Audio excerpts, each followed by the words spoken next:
এরপর আমরা বলতে পারি you are having love, where is the bog roll. এখানে বগ শব্দের অর্থটা টয়লেট বোঝায়। এটা একটা ব্রিটিশ স্ল্যাং। এর আগে আমরা শুনেছি যে লু বলে, তো অনেক সময় তারা বগও বলে থাকে টয়লেটকে। তো বগ মানে টয়লেট, রোল মানে তো রোল আপনারা জানেন। তো বগ রোল অর্থটা বোঝায় যে টয়লেট পেপার।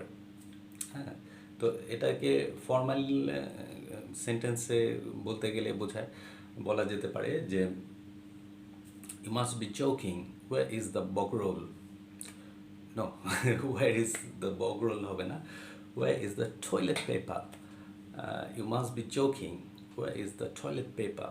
মানে কেউ হয়তো লুকিয়ে ফেললো, কেউ হয়তো মজা করছে টয়লেট পেপারটাকে নিয়ে, তখন সে বলতে পারে যে you must be joking, where is the toilet paper.